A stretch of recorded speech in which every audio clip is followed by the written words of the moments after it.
Abra sua Bíblia em Marcos capítulo 1. Nós vamos seguir na nossa série de mensagens no Evangelho segundo Marcos, Rei e Servo, redescobrindo Jesus, sua glória e humanidade. Nós vamos finalizar o primeiro capítulo, lendo os versículos 40 a 45, e nós vamos refletir hoje sobre esse título, o toque transformador do rei. Mas antes de entrar propriamente na mensagem, obrigado.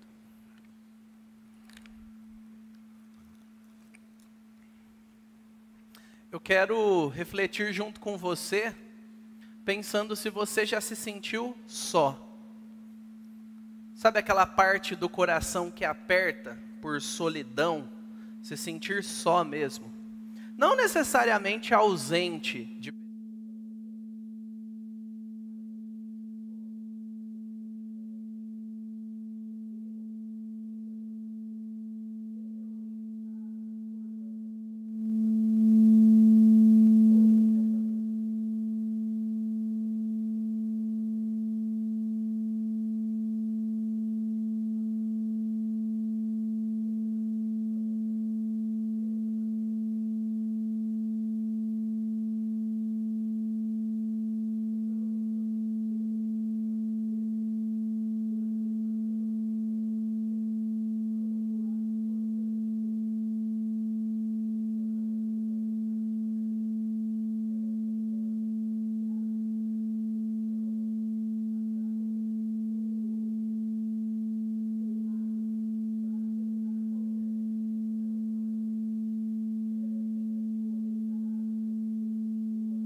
filhos. Se você tiver filhos, aí vai preencher o vazio. Não é também. Ou encontrar um grupo de afinidade, né? Existem algumas seitas hoje em dia, né? Tem a seita dos runners, que é o pessoal que corre, e daqui a pouco ele fala um linguajar 5, 10K, fiz isso, fui aquilo, a maratona tal. Aí tem a seita do pessoal do café, a torra tal, no período tal, durante o tempo tal. São notas assim, e o pessoal vai se juntando, né? E se encontram ali. Mas, por mais que isso seja bom, você encontrar pessoas que você tem algumas afinidades, isso não nos livra, não livra você nem a mim do nosso real problema, que é o pecado. Então, o que causa a nossa solidão é o pecado. E o que vai resolver, de fato, o problema do nosso pecado não é estar simplesmente com outras pessoas. Senão a igreja seria também um mar de rosas, né? Seria tudo muito fácil, e nós sabemos que não é, porque tem pecadores aqui. Eu estou aqui, você está aqui. E nós veremos hoje que ao curar o leproso, Jesus demonstra a sua autoridade divina, enquanto manifesta o seu cuidado amoroso de trazer pessoas destruídas pelo pecado para se aproximarem dele. Ao curar o leproso do texto que nós leremos a seguir, Jesus demonstra sua autoridade divina, enquanto manifesta o seu cuidado amoroso de trazer pessoas destruídas pelo pecado para se aproximarem dele, um relacionamento com ele. Então, vamos ler Marcos 1, eu vou ler na versão Nova Almeida atualizada, como nós estamos acostumados. Leia na sua, abra a sua Bíblia, é importante que você abra a Bíblia, é a palavra de Deus. É Deus falando com você. E é importante que você se concentre também. É importante que você note que nós estamos diante do próprio Deus falando. Isso não é pouca coisa. Então que o seu coração seja calibrado, que você tenha reverência, mas anseio por ouvi-lo também. Diz assim a palavra de Deus: um leproso se aproximou de Jesus e lhe pediu, de joelhos: se o Senhor quiser, pode me purificar. E Jesus, profundamente compadecido, estendeu a mão, tocou nele e disse: quero sim, fique limpo. No mesmo instante, a lepra desapareceu dele, e ele ficou limpo. E advertindo-o severamente, logo despediu. E lhe disse: olhe, não conte nada a ninguém, mas vá, apresente-se ao sacerdote e ofereça pela sua purificação o sacrifício que Moisés ordenou para servir de testemunho ao povo. Mas, tendo ele saído, começou a proclamar muitas coisas e divulgar a notícia, a ponto de Jesus não poder mais entrar publicamente em nenhuma cidade. Por isso, permanecia fora, em lugares desertos, e de toda parte vinham ao encontro dele. Feche seus olhos, vamos orar. Senhor, eis a tua palavra, eis o teu povo. Cada pessoa que está aqui, ó Deus, tem anseios, tem dores e tem alegrias. O Senhor é plenamente capaz de conduzi-las todas à compreensão do Evangelho, ao fortalecimento da fé em Ti e à alegria que só o Senhor pode dar. Nós pedimos a Ti, ó Deus Trino, Pai, Filho e Espírito, haja sobre nós, haja em nós, haja através de nós. Não nos deixe indiferentes, ó Deus. Não nos deixe apáticos. Não nos deixe ignorantes da Tua vontade aqui hoje. Mas edifica o Teu povo por amor do Teu nome, por causa do Teu Filho. Nós temos coragem de pedir por causa do Teu Filho. Ele nos ama, Deus. E aqueles aqui que não Te conhecem, que se arrependam e creiam no Evangelho, que vejam ao Senhor através da Tua palavra. Que o Teu Espírito trabalhe nos corações e que haja transformação, conversão, nova vida. Espírito Santo, nós temos muito que nos distrair. Nós somos distraídos. Nos ajude, cative-nos. E eu peço de forma especial por mim, para que eu não seja um instrumento deficiente, ó Deus, incapaz de comunicar o que o Senhor quer ao Teu povo. Abençoe-nos, abençoe todo o Teu povo espalhado pela face da terra nesse momento. Cada pastor, cada igreja, cada um do Teu povo que está buscando ao Senhor em sinceridade, está reunido com as suas comunidades, crendo no Evangelho. Edifique, ó Deus, a Tua igreja. Salve pessoas e nos fortaleça como um povo, o Teu povo na face da terra. Em nome de Jesus. Amém. Algumas introduções são necessárias para entender o que está acontecendo nessa passagem. E aqui, assim como ao longo de todo o capítulo 1 do Evangelho de Marcos, uma coisa que Marcos quer deixar clara é a singular autoridade do Filho de Deus, Jesus Cristo. Ele já chegando.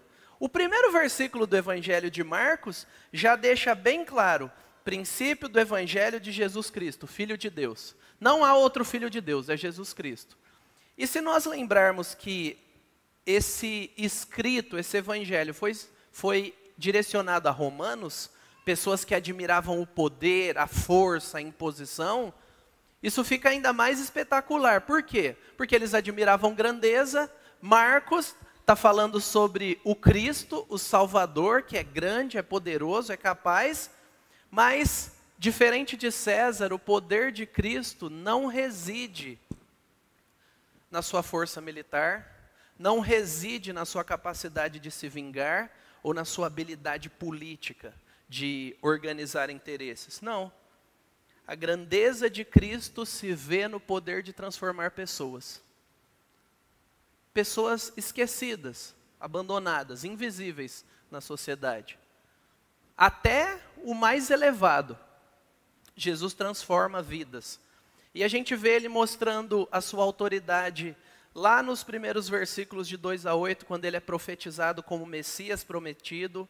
Nós vemos quando a Trindade, o Pai e o Espírito aparecem no batismo de Jesus e falam, é Ele é o enviado, ouçam Ele, porque eu aprovo Ele. Depois ele mostra a sua autoridade sobre Satanás no batismo, no versículo 12. Dos versículos 14 a 20, ele mostra a sua autoridade para pregar sobre o reino de Deus, trazer a revelação de Deus às pessoas e ao mesmo tempo chamar soberanamente, segundo a sua vontade, aqueles que ele queria ter perto para serem seus discípulos. Mas também nós vemos a sua autoridade ao ensinar na sinagoga e expulsar um demônio. E depois, dos versículos 29 a 34, nós temos a autoridade dele para curar doenças incuráveis, expulsar mais demônios, mas além de expulsá-los, ele impedia que eles divulgassem e falassem quem ele era. É necessário muito poder para fazer isso. E esse capítulo se encerra com um retrato poderoso do poder de Cristo. É especial, pois de todas as doenças graves que haviam naquela época, nenhuma tinha tanto poder destrutivo, reconhecidamente, como a lepra. A lepra apodrecia as pessoas em vida, deformava as pessoas e as isolava de qualquer convívio. E nós não temos exatamente o contexto, qual que é a localidade em que isso aconteceu. Mas esse leproso ouve falar de Jesus em algum lugar e ele se aproxima de Jesus. Ele aborda Jesus de perto. Ele se ajoelha e ele faz um pedido ousado para Jesus. Mas antes de seguirmos, a gente precisa entender um pouco mais sobre o que é ser leproso naquela época. A gente vai ver logo mais o texto do Antigo Testamento que fala sobre as diretrizes de como um leproso pode ser purificado, como lidar com ele. Mas o que a gente precisa entender é que, de cara, qualquer leproso que fosse identificado ali, ele era retirado do convívio. Ele já sofria a rejeição. Por quê?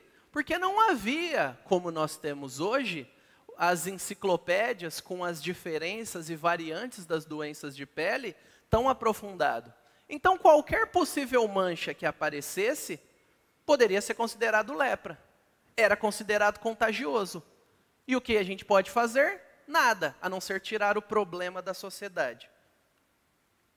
Só que, além de todo esse problema, os líderes religiosos, eles associaram a lepra como uma espécie de maldição por algum pecado cometido. Então, se você está leproso, alguma coisa você fez. Qualquer semelhança com igrejas que não pregam o evangelho hoje, não é mera coincidência. Sempre existiram pessoas dispostas a falar que a culpa é sua pelo seu sofrimento. E a Bíblia fala que às vezes é Deus te disciplinando, mas nem sempre. E muitas vezes não é. E aí nós sabemos que essa doença hoje chamada de hanseníase tem um tratamento. É um tratamento que não é ultra complexo, mas naquela época não se podia fazer nada. E perceba que as pessoas que isolavam, elas não estavam ligando para o sentimento do leproso. elas estavam evitando o contágio. É uma questão de não ter problemas. Tanto que as pessoas doentes eram ignoradas e esquecidas. Elas tinham que sair do convívio. Elas tinham que parar de incomodar a sociedade. E a maioria vivia mendigando nas beiras das estradas, a caminho das cidades, que seria mais vilarejos. Alguns, por misericórdia de Deus, ainda eram sustentados por parentes. A pessoa vinha a uma distância, colocava o alimento ali, ia embora, e depois de um tempo o leproso podia vir e pegar. E uma frase interessante desse livro, A Vida Diária nos Tempos de Jesus, é que mostra a mentalidade por trás das pessoas naquele momento. Era assim, a lepra era uma impureza, pois ela parecia tanto uma enfermidade espiritual como física. Era a mais evidente manifestação do pecado humano. Tanto que alguns teólogos até hoje usam esse termo, né, a lepra do pecado.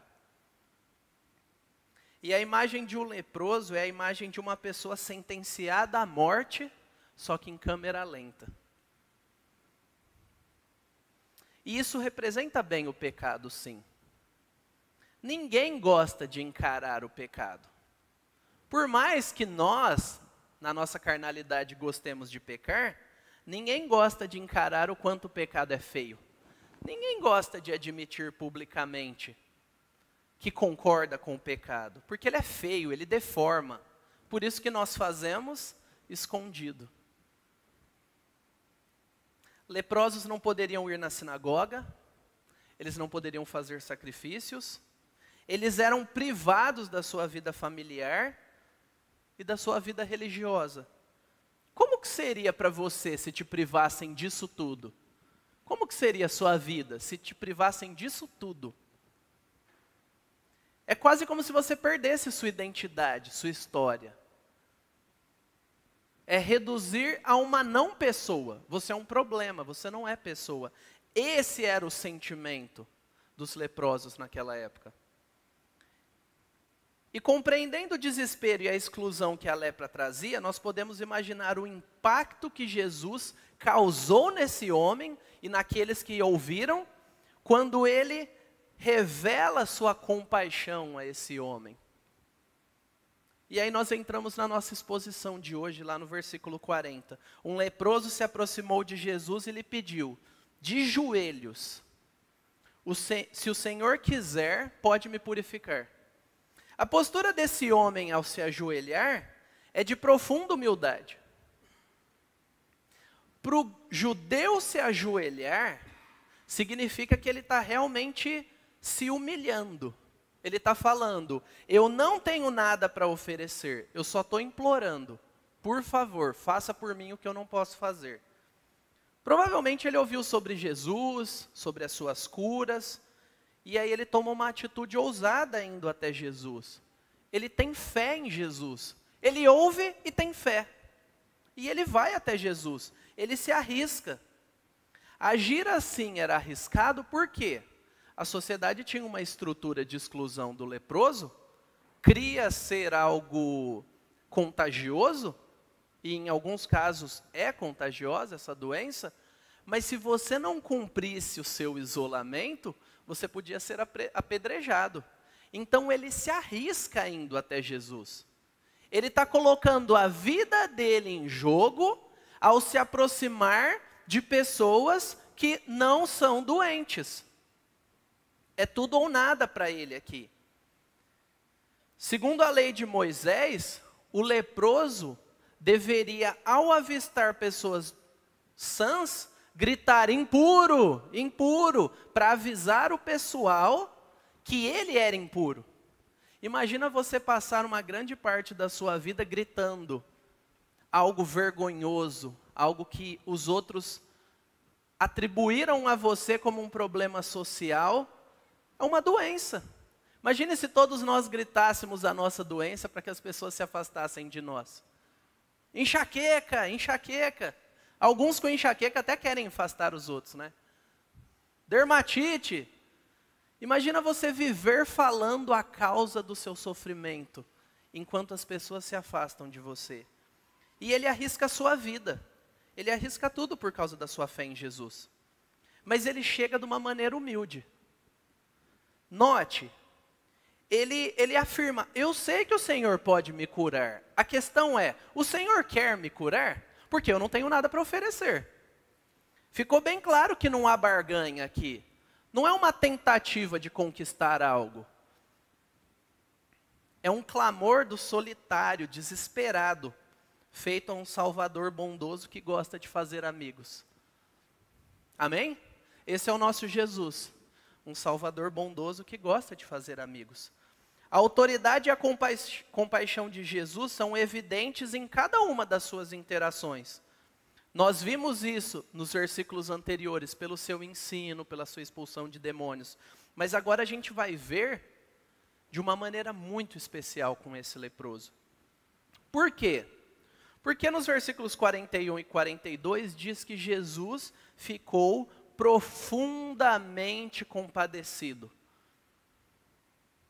O termo aqui, que é diferente de Mateus 8, de 1 a 4 e Lucas 5, de 12 a 16, que narram a mesma situação, é para dar uma ênfase. É um sentimento intenso. Não é um mero, fiquei chateado quando eu vi aquilo. Não, eu preciso fazer alguma coisa por essa pessoa, porque o sofrimento dela mexe comigo. A raiz dessa palavra, para profundamente, que foi traduzida como profundamente compadecido, é literalmente mexeu com as tripas, com as entranhas, mexeu lá dentro de Jesus. E Hernandes Dias Lopes diz algo interessante, ele diz assim, em Jesus, Deus fez uma ponte entre ele e os excluídos. Jesus sentiu compaixão pelo leproso em vez de pegar em pedras para o expulsar da sua presença. Jesus sentiu profundo amor por esse pária, esse fracassado da sociedade, em vez de sentir náuseas dele. Todos tinham medo dele e fugiam dele com náuseas, com asco, mas Jesus compadeceu-se dele e o tocou. Pense nisso, diante de todo esse contexto. Jesus fala que quer curá-lo, mas ele toca nele. Jesus tocou. Ele não só olhou e ele não só falou. E ele poderia só olhar e falar. Falou, tá bom, eu estou disposto a te tocar, mas sai para lá. Não é assim o nosso Jesus. Não é assim o Cristo que se revela na palavra de Deus. Ele decide tocar. Ele não precisava, mas ele decide tocar. E uma pergunta para você aqui, olha para mim. Você sabe qual que é a razão para ter algum pingo de esperança para você aqui hoje, para mim, para qualquer pessoa na face da terra? Não é por causa do seu currículo invejável, porque você é um ótimo profissional, ou acha que é. Não é porque sua família é apresentável, limpinha e igual comercial de margarina. Não é porque você está há anos servindo a igreja fielmente. Desde que eu me converti, eu sempre dei o dízimo. E não é porque você tem rendimento no banco e sabe fazer o dinheiro girar. A razão da esperança para você e para mim aqui hoje é a compaixão de Jesus. Só essa. Não há nenhum interesse dele em você, por algo que você conquistou dele. Mas é o puro amor dele em pessoas desgraçadas, miseráveis, incapazes. E é isso que nós somos espiritualmente, mesmo não estando leprosos. Nós somos este leproso, incapazes de conquistar algo de Deus, alegria para nós. Nós somos essas pessoas isoladas umas das outras, através das nossas máscaras sociais, das nossas redes sociais, da imagem que queremos projetar. Nós estamos apodrecendo por dentro sem a graça dele. A esperança para você que se vê como leproso e veio aqui hoje atrás de purificação. Amém? Esse homem foi tocado por Jesus. E isso ia contra a cultura. Isso ia contra os rituais que foram orientados por Moisés. E a cura aqui tem uma conotação física que aponta para uma transformação espiritual, interna. Mas aí gera uma reflexão. Ora, se a lei manda tocar em leprosos e ser apedrejado, ou se a lei manda que você não toque de jeito nenhum em leprosos, Jesus não estaria pecando ao desobedecer à lei de Moisés?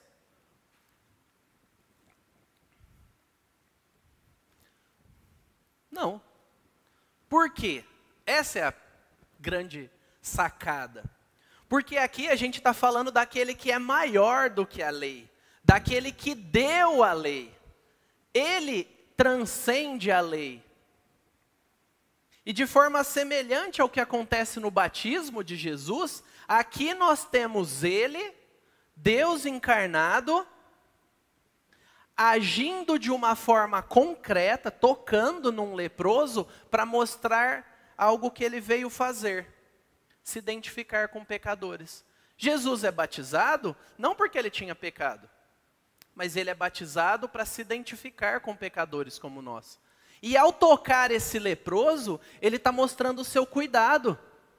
Ele está falando, ei, eu olho você, eu não rejeito você. Eu olho para você e eu toco você. Eu me sujo com a sua doença, para que eu possa trazer você para onde eu estou, para a pureza.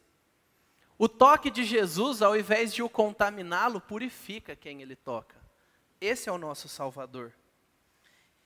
E ele age assim, comunicando uma verdade maravilhosa, que é, eu vou absorver o pecado de vocês lá na cruz. Eu vou oferecer para vocês uma nova vida enquanto eu sou punido. Essa atitude de Jesus prenuncia a obra final dele na cruz.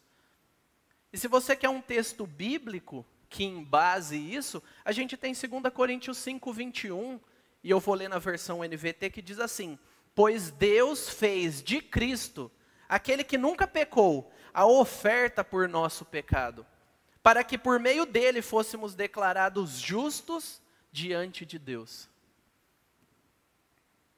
E após tocar e curar o leproso, Jesus demonstra mais uma vez sabedoria, clareza de propósito, a clareza da sua missão. E Jesus dá uma orientação que soa um pouco estranha para esse homem. Porque Jesus não busca fama. Ele não está querendo se promover através dessa cura. O versículo 43 diz, e advertindo-o severamente, logo despediu. Jesus tem uma postura abrupta aqui, né? Jesus, profundamente compadecido, tocou o homem, que beleza, que momento alegre, e advertindo, logo mandou ele embora. Falou, ué. É quase como se ele cortasse o clima, né? Leve, tranquilo.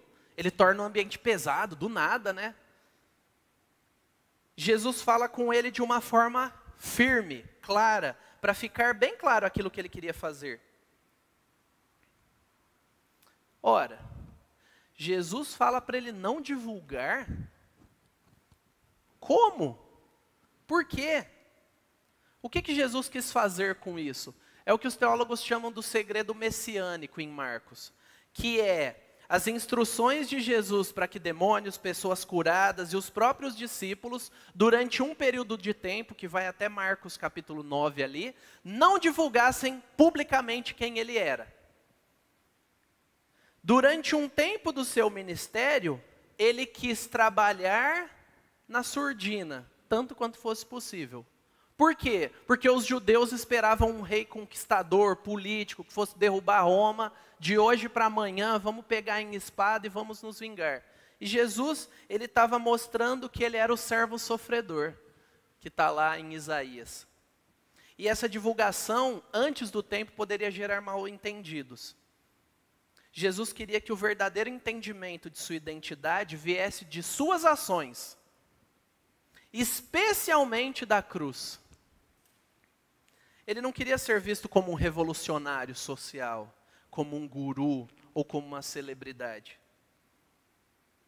Jesus não era um milagreiro. E aí a gente pensa, ora, beleza, mas onde diz na Bíblia isso? Lá em Levítico capítulo 14, tinha um processo. Um processo para que aquele leproso fosse readmitido à comunidade de uma maneira oficial, com a bênção de Deus, vamos dizer assim. E aí lá em Levítico 14, eu resumi nessa tabelinha, olha como o processo era complicado, levava 8 dias. O leproso é levado ao sacerdote, o sacerdote sai fora do arraial, da cidade, da comunidade, examina o leproso. Se a praga da lepra estiver curada, o sacerdote realiza o ritual de purificação. O sacerdote tem que aspergir 7 vezes sobre o leproso. O sacerdote declara o leproso puro, tinha que sacrificar uma ave, soltar outra ave para campo aberto. O leproso lava a roupa, raspa todos os pelos, se banha com água, mas tem que ficar fora de casa por 7 dias. No 7º dia, o leproso raspa todos os pelos. Olha que processo difícil e cansativo. Jesus resolveu em um toque. Só que a gente precisa pensar, Jesus curou ele. Jesus não é o sacerdote. Ele precisava, aquele homem, que alguém validasse aquela cura e falasse, você pode ser readmitido à sociedade. E aí Jesus orienta, vá a Jerusalém, ao templo, faça o que a lei diz. Ao mesmo tempo que em um quesito que estava sendo mal interpretado, Jesus passa por cima e fala, essa interpretação de vocês está errada, mestres da lei. Na outra ele fala, tem que cumprir a lei, tem que fazer o sacrifício e o processo. Ao longo de todo o evangelho a gente percebe Jesus fazendo isso, com relação ao sábado. Ele vai, faz coisa no sábado, o pessoal acha ruim. Jesus, ao fazer isso, ele antecipa as acusações que a gente vai ver no capítulo 2, que os fariseus iriam fazer a ele, dizendo, não, você é um falso mestre, você não segue a lei. E a verdade é que Jesus estava reinterpretando a lei de maneira correta, porque os líderes religiosos tinham distorcido aquilo que Deus queria trazer. E as pessoas sofriam por isso. E Jesus orienta tudo isso, aquele homem, só que a gente tem um pequeno problema, aquele homem desobedece. A desobediência do ex-leproso. Ele desobedece. Jesus falou para ele, não divulgue. E o que ele faz? Ele acaba de sair e sai falando para todo mundo. Começa a divulgar a notícia. E isso tem um impacto negativo no ministério de Jesus, porque Jesus não podia mais entrar publicamente em nenhuma cidade. Esse cara fez um bom trabalho de divulgação. E a gente tem uma postura aqui que gera controvérsia em alguns comentaristas. Alguns falam, esse cara desobedeceu, ele não se converteu de verdade, ele é um traidor. Outros falam, não, ele foi curado, ele estava feliz. Ah, você vai julgar o cara? Se fosse você no lugar, né? Mas eu não quero entrar nesse ponto. Estude, leia o texto, ore, tenha a sua interpretação pessoal. Mas eu quero propor uma reflexão um pouco diferente, que eu acho que cabe a todos nós aqui. Nós não podemos ser conduzidos em nossa vida cristã pelos nossos sentimentos. Seja a euforia, seja o desespero. E muitos de nós somos conduzidos pelos nossos sentimentos. E isso faz mal para nós. Nós distorcemos a nossa vida cristã, colocando sentimentos como critérios de aprovação. E aí nós criamos alguns pecados que são emocionalmente aceitos. Porque, a pessoa estava naquela situação. Quer ver um exemplo? Homens que têm muitas decisões no trabalho, e estão estressados e trabalharam muito, e justificam a ausência da vida do lar porque precisa de um tempo. Eu não estou falando que nós, homens, não precisamos de um tempo, mas justificar a ausência, cuidando dos nossos filhos, porque homem não ajuda, homem cria e educa, como nós vimos nas últimas semanas, Justificar essa ausência porque está tendo muito trabalho é só uma justificativa para o seu pecado. E tem muitos que justificam porque estão estressados, cansados, chateados, com muita coisa na cabeça. Mulheres que são agressivas na TPM. Não, é um período que é zona livre, é tiro livre, é free gun. Quando eu estou na TPM, eu falo mesmo, eu xingo mesmo. Será que é assim que Jesus espera de vocês, mulheres?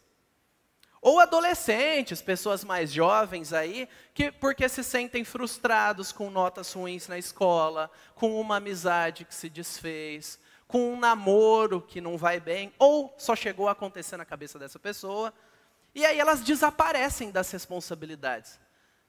Elas se enfurnam no quarto, somem da igreja, querem abandonar tudo, querem fugir, e ignoram tudo. Ou as crianças, que aí é mais comum, que fazem birra por não terem o que querem. Elas se iram e batem o pé. Ou líderes que ficam envergonhados por não cumprirem o que deveriam na vida da igreja e simplesmente ignoram a questão. Tampam os ouvidos, tralalá.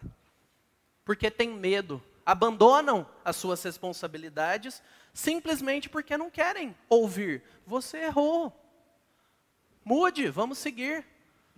Pessoas que não assumem suas responsabilidades.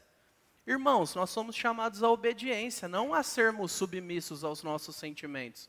Nós devemos modular os nossos sentimentos segundo a palavra de Deus. Confrontar os nossos sentimentos pelo crivo da palavra de Deus. E cultivar os nossos sentimentos segundo a orientação de Cristo.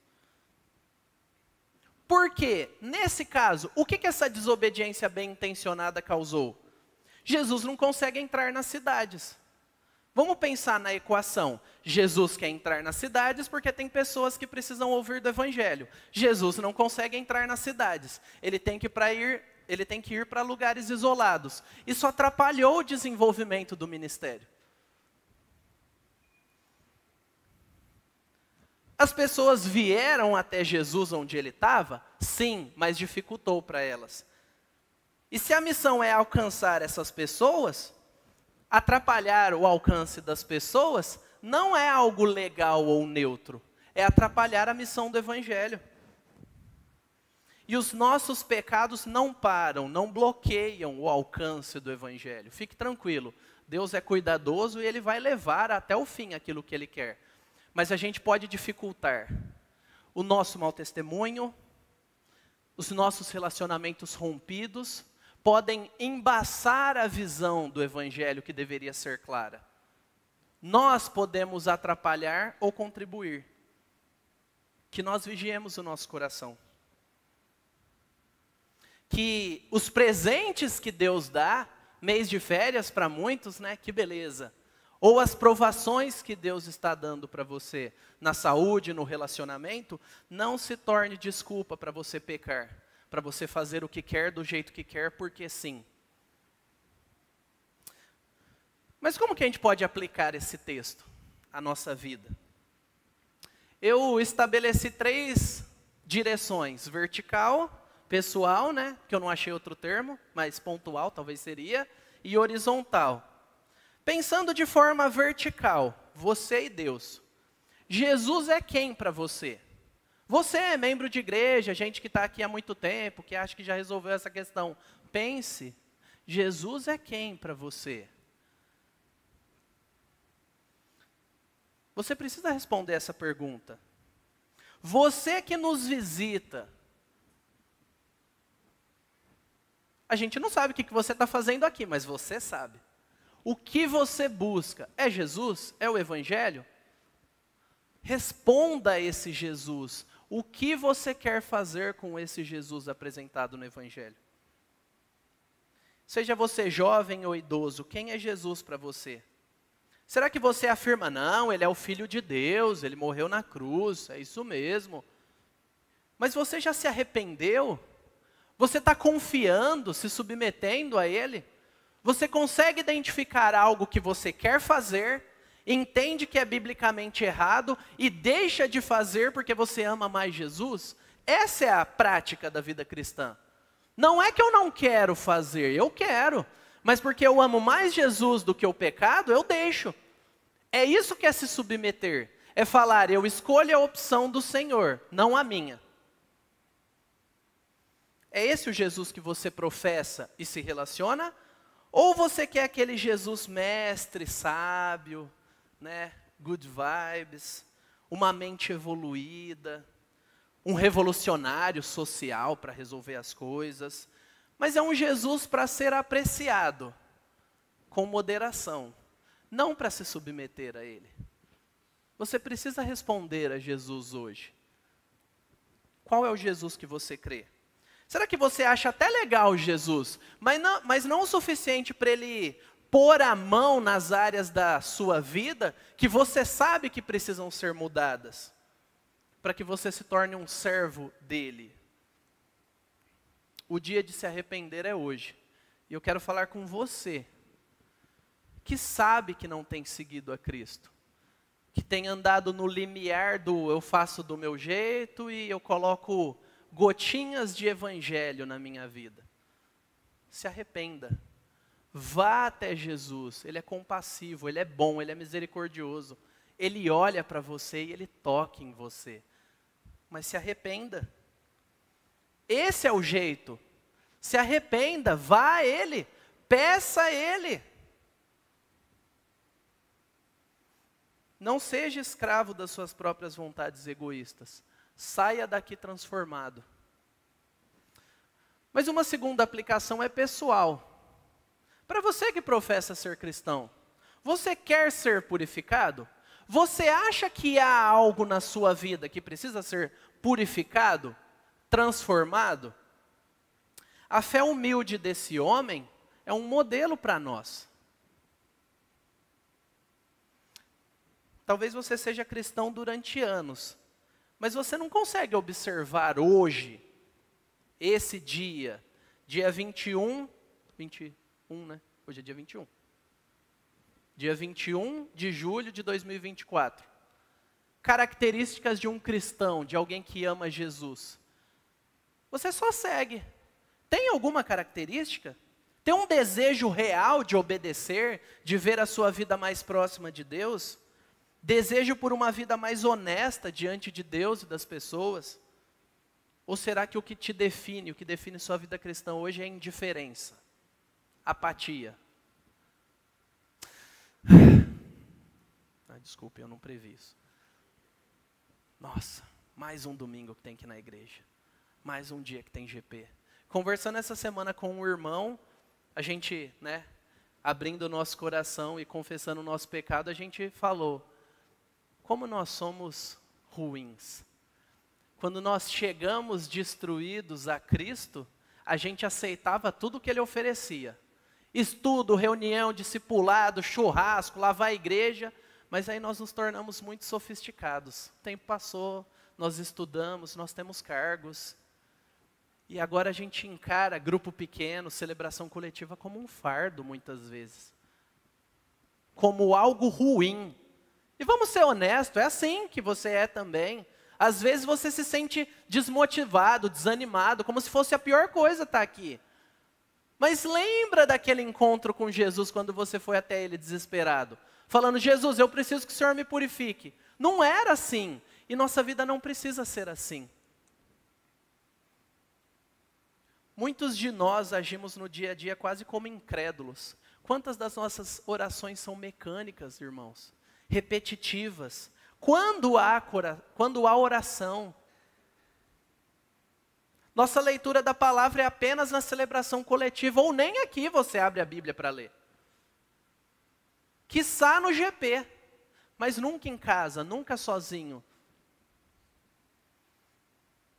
Será que diferente do ex-leproso, que divulgou Jesus, desobediente naquele momento, nós somos túmulos no qual o evangelho se encerrou e nunca sai da nossa boca?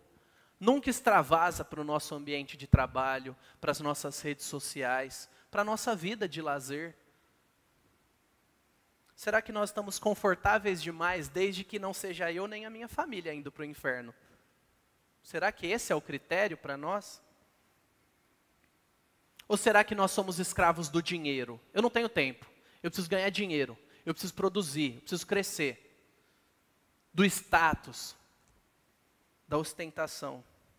Eu quero ler um texto em Hebreus 12, 14 e 15, que confronta todos nós.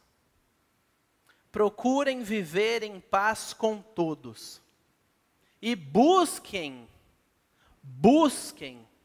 vão atrás, busquem a santificação, sem a qual ninguém verá o Senhor. Cuidem para que ninguém fique afastado da graça de Deus, e que nenhuma raiz de amargura, brotando, cause perturbação, e por meio dela, muitos sejam contaminados. Anota esse texto para você ler depois. Ore. Hebreus 2:3 diz algo ainda mais confrontador. Diz assim: como escaparemos nós, se não levarmos a sério tão grande salvação? É tempo de buscar a Deus, hoje. Não endureçamos os nossos corações. O pecado é pior que lepra. O pecado é pior do que você perder tudo que você acha que tem de valor. O pecado é o nosso inimigo. Seu cônjuge não é, o membro da igreja que você está tendo desafio não é, o líder, o seu chefe não é o problema, o pecado é. E Jesus veio para lidar com o pecado, amém? Nossa esperança é que Jesus é profundamente misericordioso. Ele se nega a olhar para mim e para você e nos definir pelo nosso pecado. E lembra, Jesus é compassivo, Ele é bom. Ele não é como eu e você. Ele não vai jogar na nossa cara. Ele te dá graça hoje, o dia é hoje. Ele nos ajuda a viver de modo que o agrade. Mas existe uma dimensão aí que é horizontal, que é comunitária. Tudo isso que eu falei antes de propostas que nós temos que pensar e viver, é vivido e sustentado na vida de comunidade, na vida de igreja. Quer saber uma coisa incrível? Você não vai conseguir se manter servindo a Deus e obedecendo e crescendo só lá na sua casa, só no seu quarto. Deus nos chama a nos envolvermos. Olhe para as pessoas aí do seu lado. Pode olhar, é para olhar, virar o pescocinho. Deus te deu pessoas, são pessoas que Ele te deu. Não são as pessoas que você e eu escolheríamos. São as pessoas que Ele te deu. E os pecados delas vão te ferir. Mas aquilo que Ele está fazendo através dela vai te abençoar também. É pegar ou largar. O Senhor montou uma comunidade de discípulos. Não de ex-pecadores. Ele não nos identifica pelo nosso pecado passado. Ei, ex-alcoólatra? Ei, ex-viciado nisso ou naquilo? Ex-comprador compulsivo? Ex-soberbo? Ele não olha para nós assim. Ele olha para nós e fala: filho, você é a quem eu amo. Você não é marcado por aquilo mais. Pare de se ver assim. O que te define é o Evangelho. O que te define não é o que você tem, onde você mora, o que você está fazendo. O que te define é o Evangelho. E Ele transforma tudo.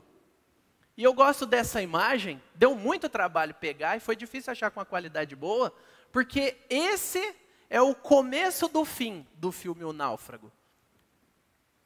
O Chuck Noland, ele acaba sendo salvo. Ele ficou 4 anos lá. Como que ele é salvo? Ele constrói uma jangada, ele se lança ao mar, ele perde o Wilson no processo, cena muito emocionante. E logo após esse processo, quando ele está quase morrendo desidratado e de fome, ele é encontrado. Ele ficou à deriva. Se dependesse do esforço dele, ele morreria. E eu quero fazer um paralelo aqui entre aqueles que talvez seja a sua realidade. São ateus, céticos, eu não acredito em nada. A diferença é que você está vivendo na ilha deserta e está satisfeito, mas você vai morrer nela, infeliz e sem esperança, se é a sua realidade. Agora, para o religioso, você que se acostumou a se apoiar nos seus esforços, que construiu a sua própria jangadinha para chegar em algum lugar, você vai morrer no mar. A gente precisa de alguém que venha até nós, não dos nossos próprios esforços. E esse é o momento em que ele, quase morrendo, ele estica a mão, pedindo misericórdia. É isso que eu e você precisamos fazer para Jesus hoje. Eu não consigo me salvar, eu não consigo transformar a minha vida, eu não consigo parar de amar o dinheiro, eu não consigo parar de idolatrar a imagem que os outros têm de mim. Jesus, eu preciso de ajuda. Deus, me salve de mim. Como ele faz isso?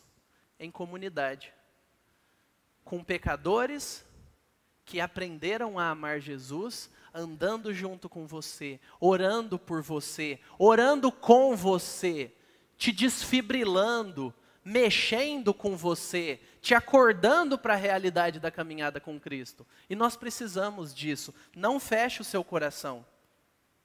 Será que você está vivendo como um náufrago? Será que sua vida de igreja é como a de um náufrago? Eu quero chamar o pessoal da música aqui. Não viva como um náufrago nessa igreja. Abra o seu coração, peça ajuda. Jesus envia ajuda. Busque ajuda. Nós temos grupos pequenos. Busque um amigo, busque alguém que você acha que é cristão aqui. Marca um café, fala, eu preciso de ajuda. Eu quero conversar, ore comigo, ore por mim. E corra riscos. Procure alguém. Leia a Bíblia junto. Peça perdão para o seu cônjuge. Comece de novo. Peça perdão para os seus filhos. Comece de novo. E peça ajuda. Deus te deu uma comunidade de discípulos imperfeitos para te ajudar a caminhar com Ele. É isso. Não existe outro meio. Se alegre nisso. Nós somos o povo que foi chamado para navegar entre as tempestades da vida juntos. Nós fomos chamados a encarar tempestades, sim, mas juntos, como família de Deus. E relembrando, ao curar o leproso, Jesus demonstra sua autoridade divina, enquanto manifesta o seu cuidado amoroso de trazer pessoas destruídas pelo pecado para se aproximarem dele. Se aproxime dele hoje. Vamos orar. Senhor, nós reconhecemos que nós precisamos desesperadamente do Senhor. O nosso coração se endurece, Senhor. As coisas que nós temos se tornam entulho no nosso coração. A imagem que nós construímos nos cega para ver o Senhor de maneira adequada. Os sentimentos negativos, a amargura, a ira, o desejo de vingança, mata dentro de nós o solo para sentirmos e desfrutarmos do amor do Senhor e de relacionamentos transformados, alegres, leves, comprometidos. Tem misericórdia de nós. Quebre o nosso coração duro. Nos dê alegria pelo Teu Espírito Santo. Renova-nos. Coloque pessoas perto de nós que nos amem a ponto de não nos deixarem em paz no pecado. E nos ajude a sermos essas pessoas para os outros também. E Senhor, nós te louvamos por essa igreja. Nós te louvamos porque nós encontramos família aqui. Encontramos pessoas que te amam. Encontramos pessoas que têm muitas lutas e pecados, mas que não se acomodam nisso. Obrigado porque essa igreja é do Senhor. Continua, Senhor, purificando cada um de nós. continua purificando a tua igreja. E nos dê a alegria, Deus, de pregarmos o Evangelho, para que mais pessoas façam parte dessa igreja. E para que o teu povo te ame com todos esses novos irmãos, ensinando eles no caminho do Senhor e se alegrando na fé que nós temos em comum. Nos dê esse privilégio, Senhor. E nos encha de convicção de que o Senhor é profundamente compadecido. O Senhor se importa conosco. Nós oramos e te louvamos por ter esperança para nós em Ti. Em nome de Jesus. Amém.